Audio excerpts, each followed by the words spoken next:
Okay. So now, cikgu nak ajarkan tentang pantulan. Apakah itu pantulan? Okay, sekarang kita tengok apa itu pantulan. Dia kata, apabila Prebina melihat cermin dan menyikat rambutnya, dia akan dapat melihat paras rupanya pada cermin. Jadi inilah dikatakan sebagai pantulan. Kalau kita cakap dalam bahasa Inggeris, kita kata dia reflection.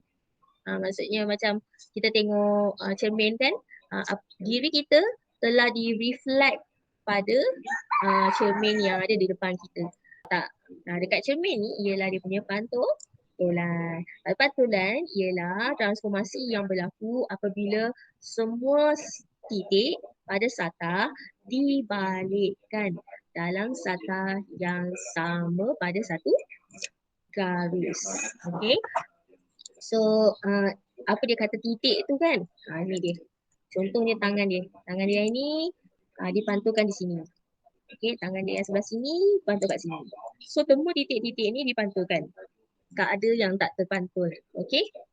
Jadi, kita tengok apa yang seterusnya. Garis tersebut dinamakan paksi pantulan. Okey, bila kita ada pantulan, okey, dia memang ada cermin kan? Okey, kita anggapkan depan ni, kita anggapkan depan yang ada satu garisan lurus. Garisan lurus ini kita namakan dia sebagai paksi pantulan. Ingat, dalam pantulan mesti ada paksi pantulan. Okay, so sekarang kita tengok seterusnya. Nampak tu? Nampak dia dekat titik-titik-titik tu? Dekat sini pun sebenarnya sama. Okay? So dia kata objek dan imej berada pada sebelah yang bertentangan. So maksudnya ini tangan kanan dia. Okay?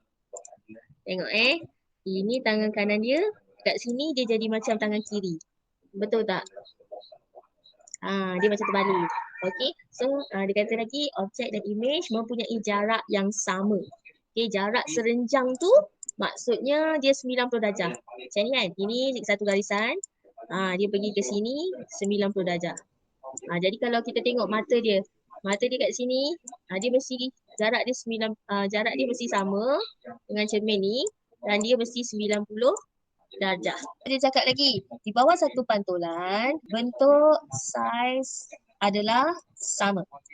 Okey. Yang ini dengan yang ini mesti sama besar. Boleh faham tu?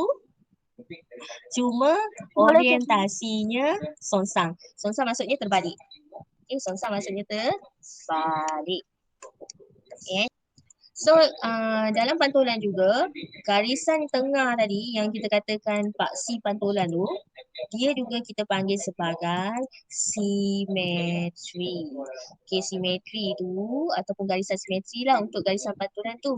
Okay, dia kata padanan dari segi saiz dan bentuk satu bahagian atau sisi sesuatu arah objek.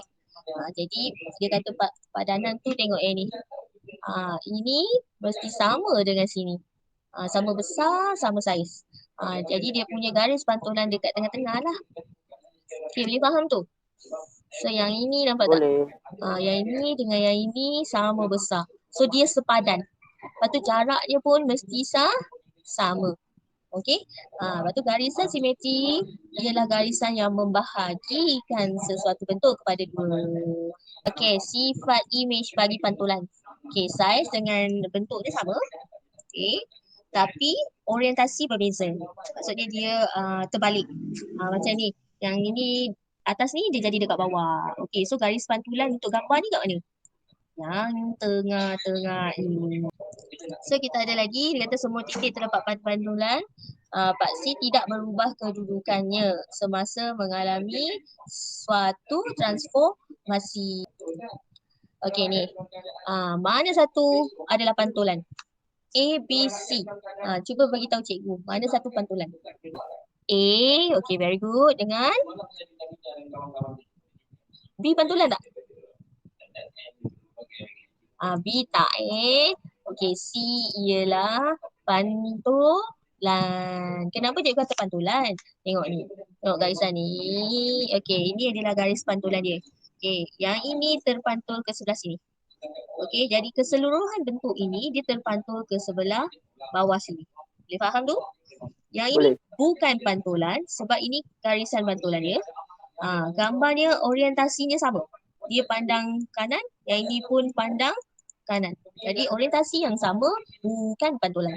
Yang ini kenapa cikgu kata dia pantulan? Kerana orientasinya bertentangan. Dia pandang sama sendiri. Jadi garisan pantulan dia adalah di tengah-tengah sini. Jadi ini adalah pantulan.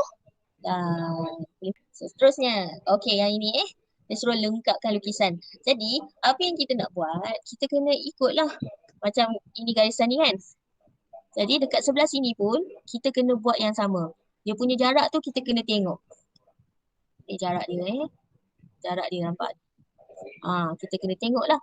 Jadi dia ada 2 kotak ke sebelah kiri. Kemudian dia turun 3 kotak. So ini dia punya point yang seterusnya. So kita buat garisan. So now cikgu nak tunjuk. Kalau kita buat macam tu pun boleh. Tapi kalau kita buat macam ni pun boleh. Kita buat satu garisan. Garisan titik-titik. Putus-putus titik-titik.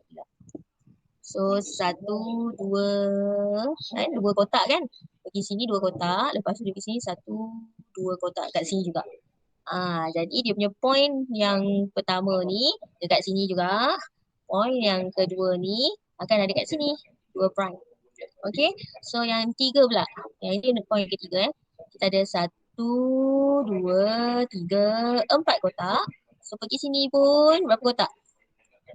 4 kotak juga. Okay, so ini adalah 3 prime. Yang bawah ni, ni memang point dekat sini. So 4 kat sini. Therefore, kita akan sambungkan garisannya. Dia akan jadi macam ni lah. Dah siap. Yang ini tadi sampai sini. Okay, kenapa dia kat sini? Oh sorry, ni point 4. Point 4 ni kat sini 4 prime. Ni point 5. Okay, so yang ini daripada 4 prime pergi 5. Dah siap satu gambar ni. So boleh faham tu? Teks kita ada macam ni. Dalam rajah menunjukkan segitiga M prime ialah image kepada segitiga M. So ini image dia, ini adalah objek.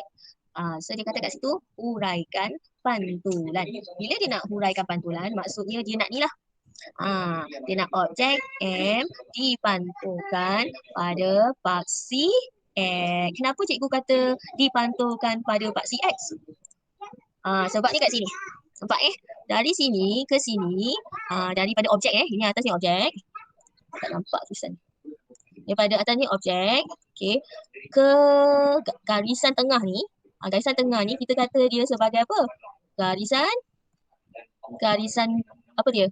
Paksi pantulan. Ingat kalau garisan tengah tu kita kata dia sebagai paksi pantulan. So objek ni ke paksi pantulan ni sama jaraknya dengan image. Yang bawah ni ialah image Okey, jaraknya sama dengan yang atas. Ni 2 unit, yang bawah pun 2 unit. Bila dia sama, jadi yang tengah-tengah ni memang akan jadi paksi pantulan. Jadi tu pasal dia cakap macam ni.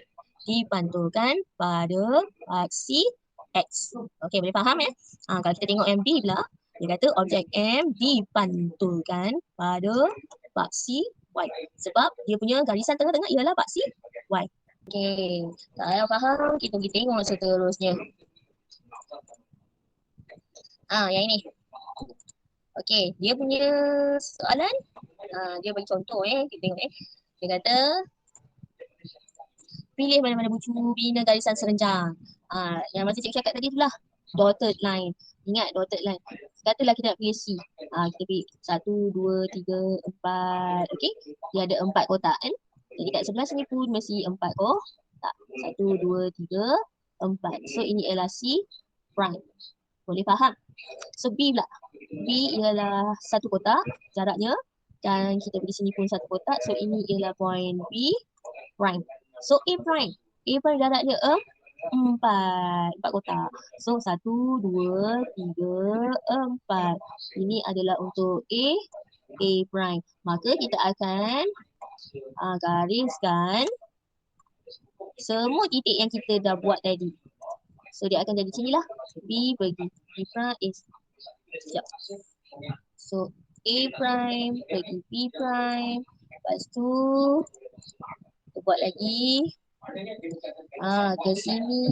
Lepas tu ke sini. So dia jadilah satu image bagi objek A, B, C. Boleh faham tu? Faham. Faham Cik Guna. Okay, senang je kan? So next kita ada apa pula? Nampak tu. Tadang. Jawapan dia sama macam gambar cikgu. Okay, so next kita tengok sini. Dalam rajah di bawah, di sebelah, M ialah pantulan bagi M prime ialah bagi pantulan bagi M. Okey, dia kata tentukan koordinat P prime di bawah pantulan yang sama. So maksudnya apa tu? Dia nak tahu P ni akan berada di mana jika dia mempunyai paksi pantulan yang sama. Sekarang boleh tak bagi tahu cikgu manakah paksi pantulan dia? Nampak tak ini? Ini dan ini. So paksi pantulannya ada kat tengah-tengah. Kita ambil garisan kat sini. Sekejap tekan sini sampai sini. So ini adalah paksi pantulan. Boleh faham tu? Boleh. Kalau dia dah bagi kita punya gambar dalam grid ni, dalam kotak-kotak kecil ni, senang kita nak cari paksi pantulan. So now kita tengok apabila P ini dipanturkan pada paksi pantulan yang sama, maka kita akan ukurlah kat sini. 1, 2 unit. Okay, 2 unit. Dekat bawah pun jadi 2 unit. 2 unit juga. Jadi P ini akan berada di mana? Dekat sini. Ini adalah kita punya P prime. Maka koordinat dia ialah negatif 3, negatif 1. Okay, boleh faham tu?